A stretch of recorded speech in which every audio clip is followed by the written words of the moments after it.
Hoje é dia de Corinthians. Fala, meu amigo fanático. Seja bem-vindo e sinta-se em casa aqui no nosso humilde canal. Já vai comentando aí, o que você acha do Silvinho, ex-jogador do Corinthians, e ex-auxiliar técnico do vitorioso Tite? Você acredita que ele seria um bom técnico para o Timão? Deixe aí nos comentários a sua opinião, aquela é muito importante. Vamos falar sobre a chegada de um novo técnico para o Timão. Novo acordo milionário entre o Corinthians e seu patrocinador, a Hypera Pharma. Bastidores e curiosidades do próximo jogo entre Corinthians e Ceará. Tudo isso e muito mais, meu amigo fanático. Não vai esquecer de deixar aquele like maroto, para fortalecer o nosso trabalho. O seu like é muito importante para manter esse canal que também é seu. Não fique de fora e confere aí se você está inscrito no nosso canal e com o sininho ativado para não perder nenhuma das nossas notícias diárias. Sem mais enrolação, bora para as notícias. Ex-jogador e capitão do Corinthians no título do Mundial de Clubes de 2000, o meio-campista Fred Rincon fez uma avaliação negativa do trabalho do técnico Diego Coelho até aqui no clube do Parque São Jorge. Para ele, o interino não vai sair muito bem da atual experiência entre os profissionais. Por mais que seja prata da casa, para começar no Corinthians tem que ter uma credibilidade maior, disse ao Fox Sports. O volante jogou com Coelho durante a péssima campanha do Campeonato Paulista de 2004. Abre aspas.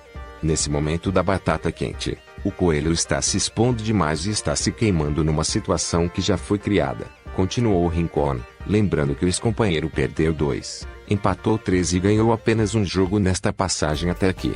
Para o colombiano, no entanto, a decisão de demitir o técnico Thiago Nunes fez sentido e foi tomada na hora certa. Para ele, ficou claro que o trabalho não andaria como previsto antes mesmo da má fase chegar. Abre aspas. Não tinha o cara do clube. O técnico do Corinthians não pode ser nem tão passivo nem tão bravo, não pode se apavorar com a torcida e ao mesmo tempo não pode se deixar impor algumas coisas, concluiu Rincon. O clube fechou um acordo com a Hypera Pharma, que batizará o local de Neoquímica Arena, por 300 milhões de reais. O contrato é por 20 anos. O time paulista receberá 15 milhões de reais por ano. O valor, forma de pagamento e duração do acordo do Corinthians com a empresa do ramo farmacêutico é idêntico ao contrato do Palmeiras com o Allianz Parque. No entanto, no caso da equipe alviverde, o acordo de naming rights foi fechado pela W Torre, construtora responsável pela reforma do estádio, com a multinacional no ramo de seguros. A diferença é que o estádio palmeirense foi batizado em 2013, antes da sua reinauguração. Na época, André Sanches, presidente do Corinthians, afirmou que não aceitaria menos que 400 milhões de reais pela Casa da Fiel. Durante os últimos 7 anos, o assunto passou a ser uma pedra no sapato da diretoria corintiana. Será que agora a Neoquímica Arena vai cair na boca do povo? Fábio Wolff, sócio-diretor da Wolff Sports e Marketing, analisa a situação durante a entrevista ao site do Terra. Abre aspas. O nosso conselho é sempre a criança nascer com um nome. O que aconteceu com o Allianz Parque é o ideal, eles inclusive fizeram uma pesquisa sobre o nome. Você vender depois da arena estar pronta, em funcionamento, não é o ideal, mas não quer dizer que não seja um bom negócio. Vai ser preciso ativar a marca, trabalho de aproximação com os jornalistas, talvez em alguns veículos comprar a ativação da marca. A Globo não fala, mas pode falar se você comprar o direito de falar, explicou o Fábio Wolff. Durante os últimos 7 anos, o Allianz Parque viu o nome se consolidar entre torcedores e até entre pessoas que não são ligadas ao futebol, já que passou a ser um dos principais palcos de shows e eventos em São Paulo. O Corinthians pretende realizar esses tipos de atividades, mas garante que a prioridade sempre será o futebol, que a equipe não terá que mandar jogos fora por causa de apresentações musicais, por exemplo. No ano passado, o Palmeiras foi eliminado nas quartas de final da Libertadores pelo Grêmio jogando no Pacaembu. O Allianz Parque não estava disponível porque receberia a turnê da dupla Sandy Júnior. Deixe aí nos comentários a sua risada para a nossa piada sem mundial. Corinthians encaminha mais um acordo com o grupo Hypera Pharma. Segundo apurou o site, de primeira, após batizar o estádio em Itaquera, a Neoquímica deve desembolsar 30 milhões de reais para estampar a sua marca nas costas da camisa do Timão durante os próximos 5 anos. Caso o acordo seja fechado, o Corinthians somará 330 milhões de reais na parceria com a empresa. Os 300 milhões de reais já haviam sido fechados pelos Naming Hits da Neoquímica Arena em um acordo de 20 anos. O site do All Sport havia revelado que o contrato entre o Corinthians e a empresa do ramo farmacêutico girava entre 300 milhões de reais e 350 milhões de reais por conta de diversos gatilhos no contrato, como a possibilidade de ter a marca no uniforme. Com a definição do nome da arena, que estava pendente desde a inauguração dela, em 2014, o Corinthians planeja desenvolver mais produtos licenciados de sua casa, como camisas, bonés, chaveiros, mascotes, entre outros. Além disso, o Timão pode receber participação em produtos vendidos pela empresa dentro da arena. Abre aspas, temos uma possibilidade no contrato de instalar pontos comerciais na arena em dias de jogos ou não. Por exemplo, podemos instalar vending machines, máquinas com produtos da Neoquímica que não precisam ser vendidos em farmácias, como adoçantes, explicou o superintendente de marketing do Corinthians, Caio Campos. E você, amigo fanático, está gostando dessa nova parceria do Timão? Vale ressaltar que vivemos bons momentos com a Neoquímica, estampada na camisa do Corinthians. Deixe aí nos comentários a sua opinião. O Corinthians precisa agora mais do que um funcionário exemplar, mas de um técnico.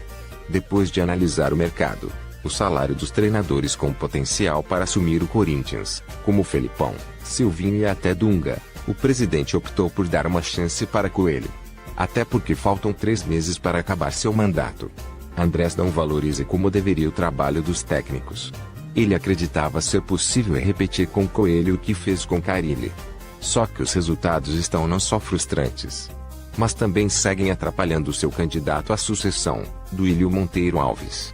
O planejamento era que no dia 28 de novembro, marcado para a eleição no Corinthians, o clube estivesse nos primeiros lugares no Brasileiro, não colado na zona do rebaixamento. Andrés está sendo forçado a mudar sua postura, se convencendo que não pode deixar o time nas mãos inexperientes de Coelho. Ele vai ter de gastar e oferecer um contrato que vá muito além dos 3 meses que tem como presidente. Algo que ele realmente não queria. No planejamento corintiano, a classificação para a Libertadores é o grande objetivo desse brasileiro. Para isso é preciso uma reviravolta nos resultados. O time já perdeu 5 de 11 jogos. Tem 36,4% de aproveitamento. E o time não reage. Andrés está assustado. Não há como dar o tempo que Coelho precisa. O momento não é de apostas. Não como o elenco limitado que o Corinthians possui. Andrés voltará, de verdade, à busca de um técnico. Segundo o portal R7, Andrés Sanches está em um beco sem saída. De um lado, os parceiros antigos. Parceiros dos sonhos da MSI, de assumirem o clube no lugar de Alberto Dualib e Nezicuri, de construírem um estádio, de contratar Ronaldo, construir um centro de treinamento decente. Esse grupo quer o Felipão. Mas do outro, há Duílio Monteiro Alves, e os cartolas que conseguiram atrair a centena de milhões de reais da Iperafarma, acabando com a vergonha da falta dos Naming Hits. Os que sonham com a internacionalização do clube. Ir além do quintal São Paulo. Apostar na integração racional da base com o profissional, como acontece na Europa. E acabar com os improvisos.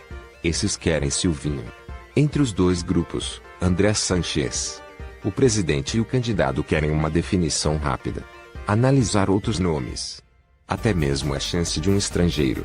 O espanhol que comanda o equatoriano Independente Del Valle, Miguel Ángel Ramírez, é sugerido a Andrés por seus amigos jornalistas. Contra Ramírez há o problema da adaptação ao futebol brasileiro. Andrés e Duílio precisam de resultados o mais rápido possível. Conselheiros da situação e da oposição deram a ideia de tentar uma conciliação. E que Mário Gobir também participe já da escolha do treinador. Para que haja garantia da permanência desse técnico após a eleição, vença quem for. Há essa possibilidade. Para Gobir, o técnico ideal acaba de fechar com o Bahia, Mano Menezes. Andrés quer escolher o novo treinador até o início da próxima semana. Chegar à definição do nome, neste fim de semana. Ederson chegou ao Corinthians no início deste ano, mas mesmo com pouco tempo já coleciona números expressivos no alvinegro. O primeiro semestre do jogador foi extremamente positivo, conquistando a vice-artilharia do Campeonato Paulista. O volante anotou 3 gols, e ficou atrás somente do atacante Bozelli, que marcou em 5 oportunidades. Na partida contra o Fluminense, O atleta saiu aos 17 minutos e depois não foi mais utilizado pelo treinador alvinegro. Neste ano, Ederson jogou em 15 partidas, sendo que em 8 delas como titular. Foram 7 jogos no Paulistão e 8 partidas no Brasileirão, sendo 4 como titular em cada uma das competições. Falando em números, além de ser o vice-artilheiro do time no Paulistão desta temporada, ele é um dos melhores jogadores do elenco em termos de passes certos no campo adversário, segundo o SofaScore. No Paulistão, ele chegou a acertar 88% e no Brasileiro 85%. Quando falamos em bolas longas, o camisa 15 do Timão tem uma participação importante com 79% de acerto na competição estadual e 70% no campeonato nacional, além de 67% de duelos aéreos ganhos, demonstrando a eficácia do jogador para a posição de meio-campo. De acordo com as pessoas que acompanham os treinamentos do Corinthians, Ederson está se destacando na preparação e tem sido um dos melhores do elenco nos resultados do GPS, que apura os números de cada atleta durante os treinos. Quando chegou ao Corinthians, ele veio com a fama de ser um jogador de força, aliando a técnica, com bom passe, excelente chute e chegada na área adversária, e com bom domínio das ações de jogo. Essas características chamaram a atenção do clube de Parque São Jorge, que anunciou sua contratação em fevereiro deste ano. O jogador tem contrato com o Timão até 2025. O Corinthians detém 70% dos direitos econômicos dele, enquanto os 30% restantes ficam com o próprio jogador. Comenta aí um Vai Corinthians para fortalecer a fiel, e Vai Corinthians!